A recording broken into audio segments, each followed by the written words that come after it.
Welcome back, everybody. This is Eric here with Iraq Veteran 8888.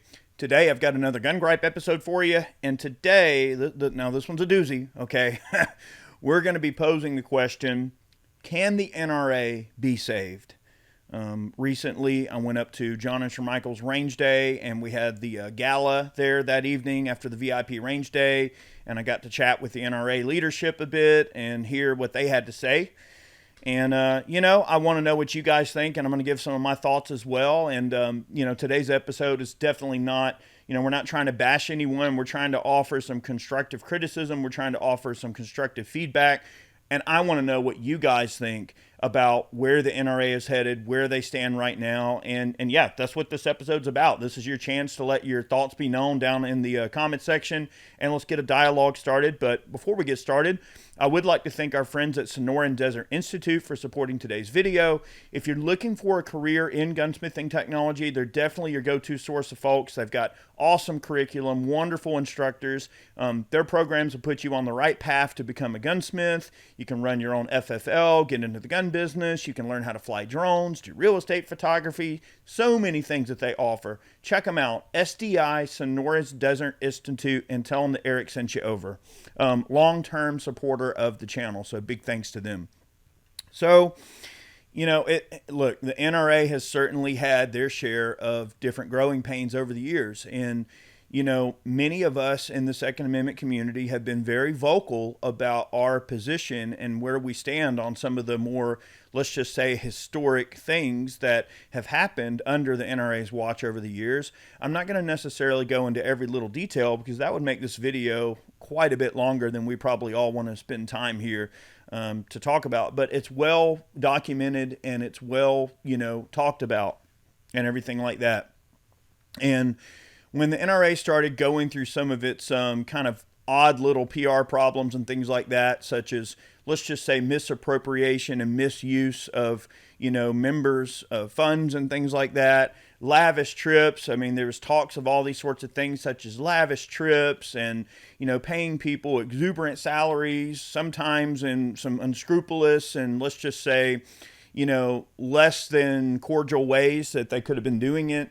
Certainly not using the funds to the greatest extent that they could be used to actually, fight the fights we want to see them fight. Now, let's face it, the NRA is a very large organization, and large ships tend to turn slow. But the captain of that ship has to also steer the right course of the ship. And many of us in the Second Amendment community, I'm not going to necessarily mention specific people, but let's just say some of your favorite content creators on YouTube. I mean, a lot of us, I'm going to say myself included in that because, I can implicate myself in this. I was certainly one of the people that, I wasn't afraid to call them out on the things that we saw, and there were very verifiable things that came out that they were doing, and of course, plenty of receipts to back it all up. And what happened? The NRA, of course, had, their moment where, yeah, they suffered a lot. They lost a lot of revenue. And of course, there was that whole lawsuit and everything that they went through. So there's been a lot of things going on with the NRA. And believe it or not, yes, they've always been a strong organization in terms of their amount of numbers and their membership and things like that. But they have suffered greatly because of the negative publicity that they've gotten in these last years, and it's been hard on everybody. Now, all right, we talked about some of the issues that we've all, clearly called the NRA out on in the past.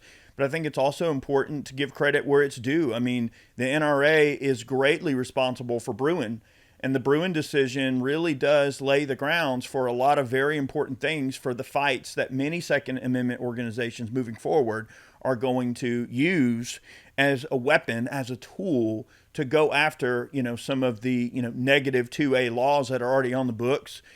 Such as, let's just say, permitting schemes and different magazine restrictions, carry restrictions, the types of firearms that you can, such as assault weapons bans. I hate saying that, but that's what they call it, these assault weapons bans and things. So, we are going to be able to push back on a lot of that stuff. And let's face it, the NRA was, a big supporter and proponent for getting that legislation pushed on, or getting that Supreme Court case pushed on through. And really, these things cost a lot of money. So anyway, I really want this video to be about, what you guys think. I want to know what my viewers think about the NRA. Has your opinion changed?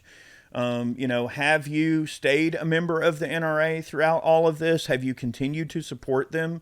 If you haven't been supporting them in light of some of the things that you've seen, are you considering maybe changing your stance and becoming a member again?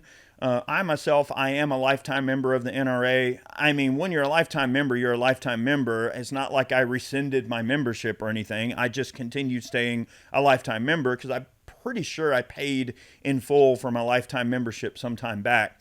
So I've been a member of the NRA for a long time. I want to know what you think. Are you a lifetime member? Are you a member who dropped their membership because of the things that are going on?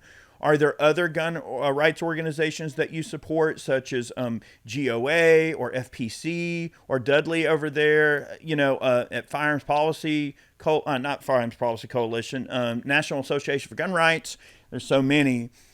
I tend to take, Congressman Massey's approach when it comes to gun rights organizations. I tend to try to do my best to support all of them because everyone kind of has their own plan of attack.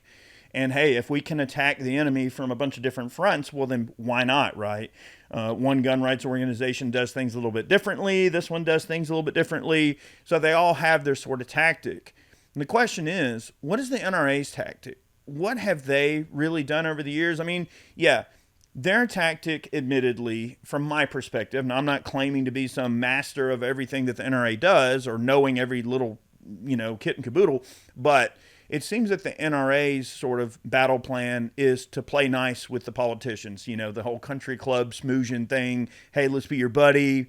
Hey, we'll funnel some money into the PAC or, whatever. Like, hey, support your campaign. I get it. Campaign contributions go a long way in helping a politician along in their career. And then also later, the idea being that that politician may then owe a favor down the road. If they swore to help you out when something on the legislative front goes through and you're putting a lot of money towards it, you can generally, kind of bet on that politician being on your side on the given issue. That's kind of how lobbying works in a nutshell.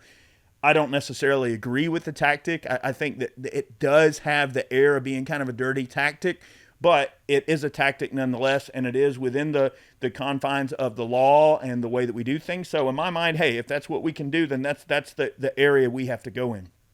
Whereby other gun rights organizations, such as NAGR, Dudley, he's not afraid to apply heat to the politicians, kind of the opposite, versus FPC. They may fire up the lawsuit printer and get some things going and, hey, we're going to slap you with a lawsuit.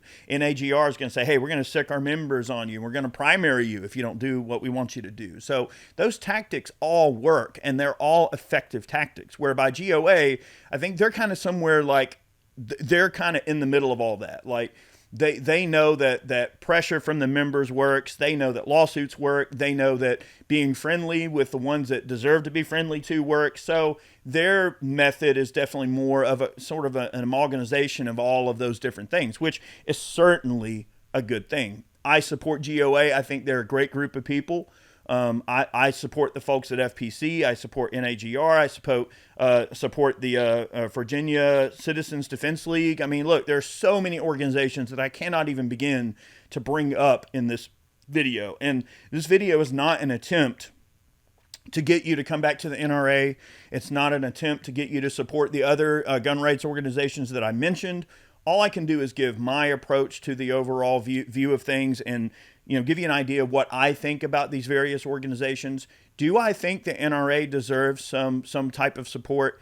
I'm going to leave that up to you. I'm not going to really give much an opinion. I mean, like I said, I am a lifetime member. It's not like I'm going to, rescind my membership or anything.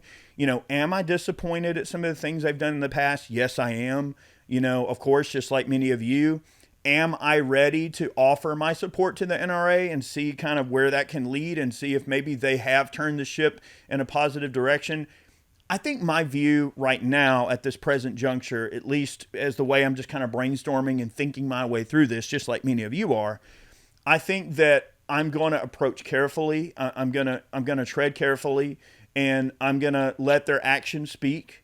Okay, and I'm going to go by what they do, what they've done recently, what they plan to do in the future, and I'm going to judge them based on what they actually do. All right. Yes, the membership of the NRA has fallen off quite a bit, and they are, down in the dumps on a lot of their funds. Their funds are probably, not that I asked them when I talked to them the other day, but their funds are probably at like an all-time low just because of all the negative PR and this lawsuit they just went through. So, if there ever was a time that you wanted to support the NRA and you're wanting to jump back in and see kind of what they're all about, now would probably be the best time that they could use support from their constituents, if you will, more so than ever, their members, if you will.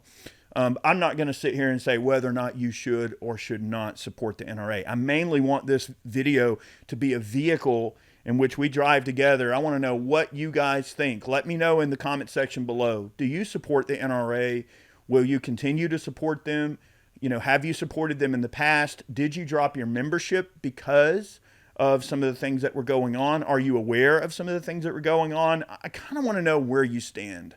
What do you think about the Bruin decision? What do you think about, removing suppressors from the NFA? And at least, hey, we got the tax stamp dropped, right? So at least that was something the NRA was complicit in as well. I mean, yeah, we didn't get it removed from the registry yet, but that doesn't mean that we can't. But hey, at least starting in January, we don't have to worry about the $200 tax stamp. And that's, of course, at the making of this video at the present time. So let me know what you think about what gun rights organizations in general are getting accomplished. Is there anything that they can do better?